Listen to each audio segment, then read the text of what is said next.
السلام عليكم ورحمة الله وبركاته.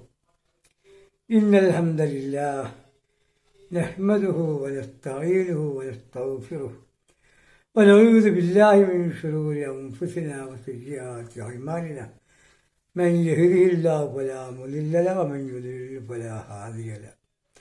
وأشهد أن لا إله إلا الله وحده لا شريك له وأشهد أن محمدا عبده ورسوله أرسله بالهدى ودين الحق ليظهره على الدين كله ولو كره المشركون. أما بعد، أعوذ بالله من الشيطان الرجيم. بسم الله الرحمن الرحيم. وإذ قال ربك للملائكة إني جاعل في الأرض خليفة قالوا وتجعل فيها ويفسد فيها ويسفك الدماء ونحن نسبح بحمدك ونقدس لك قال إني أعلم ما لا تعلمون.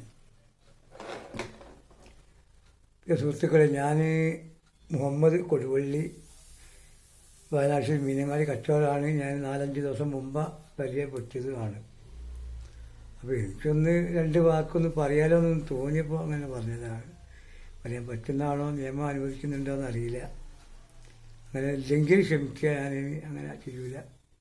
അല്ലെങ്കിൽ ഞാനൊന്ന് പറയാൻ വേണ്ടിയിട്ട് പറഞ്ഞതാണ്. അപ്പോൾ ഞാനൊരു ആയത്ത് ഓതിയതിൻ്റെ അർത്ഥം പറഞ്ഞ് അവസാനിപ്പിക്കാനാണ്. അല്ലാഹു സുബ്ഹാനഹു വ തആല മനുഷ്യന്മാരെ സൃഷ്ടിക്കാൻ ഉദ്ദേശിച്ച സമയത്ത് മലക്കുകളോട് പറയുക, സമ്മതം ചോദിക്കുക. മലക്കൾ സമ്മതം അല്ലാഹുക്ക് ആവശ്യമില്ല. എന്നിരുന്നാലും അള്ളാഹു പറയുകയാണ്, ഇന്നീ ജായിലും ഫിൽ അർദി ഖലീഫ, ഞാൻ കുറച്ച് ഖലീഫന്മാരെ, മനുഷ്യന്മാരെ ഈ ഭൂമിയിലേക്ക് സൃഷ്ടിക്കാൻ പോവുകയാണ്.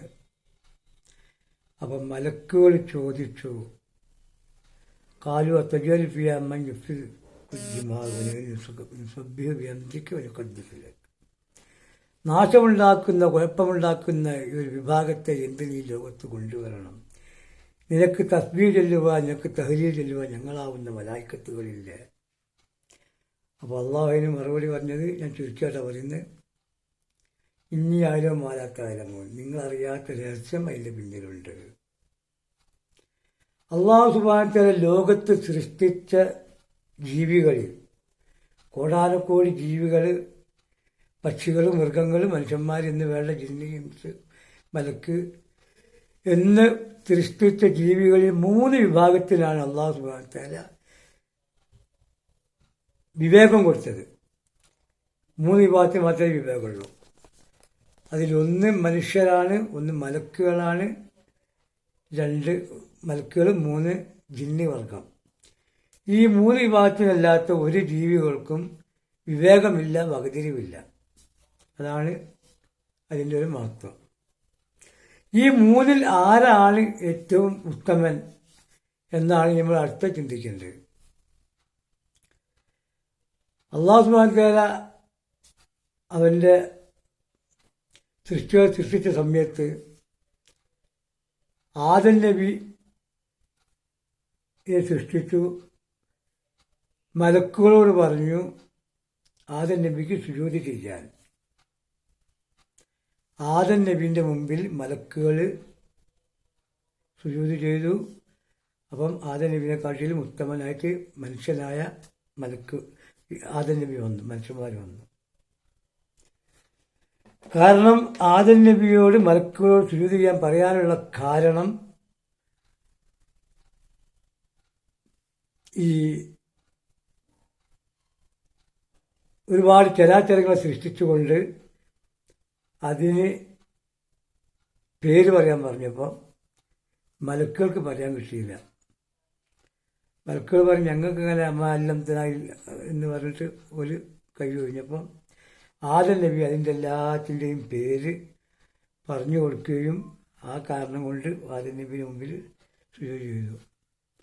പിന്നുള്ളത് ജിന്ന് വർഗമാണ്.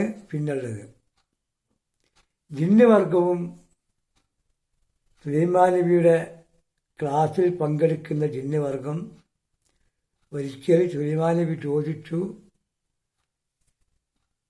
നിങ്ങൾ നിന്ന് ആർക്കാണ് ബിൽക്കീസ് ചാച്ചയുടെ സിംഹാസനം ഇവിടെ കൊണ്ടുത്തരാൻ കഴിയുക, ഇത്രയും പെട്ടെന്ന് കൊണ്ടുത്തരാൻ കഴിയുന്ന ആരാന്ന് ചോദിച്ചപ്പോൾ നിശ്ചലമായ സുലൈമാൻ നബിയുടെ ഖുർആൻ ക്ലാസ്സിൽ നിന്ന്, നിശബ്ദമായ സദസ്സിൽ നിന്ന് ഇഫ്രീത്ത് മിനൽ ജിന്ന് എന്ന് പറഞ്ഞ മനുഷ്യൻ എഴുന്നേറ്റെന്ന് പറഞ്ഞു, ഞാൻ കൊണ്ടുത്തരാം.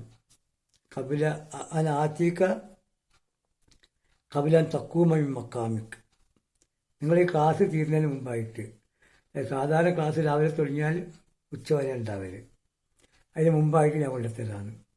3 മാസത്തെ വൈദൂഷ്യം അങ്ങോട്ടുണ്ട് അവിടെ എത്താൻ. സുലൈമാൻ നബി അത് പറഞ്ഞപ്പോൾ നിശ്ചലമായ സദസ്സിൽ നിന്ന് ഒരു മനുഷ്യൻ വല്ലാഹുവിൻ്റെ ഇൽമുമിന കിതാബ്, അതായത് തൗറാത്ത് ഓതി പഠിച്ചൊരു മനുഷ്യൻ പറഞ്ഞു, അതിനെ ആത്തീക്ക കപിലാൻ എത്തത്തിലി തർഫുക്ക്. അങ്ങനെ ആ മനുഷ്യനായ പണ്ഡിതൻ ആ കൊട്ടാരം കണ്ണു തുമ്പി തുറക്കുന്ന ഇടം കൊണ്ട് കൊണ്ടുവന്നു എന്നാണ് കാണുന്നത്.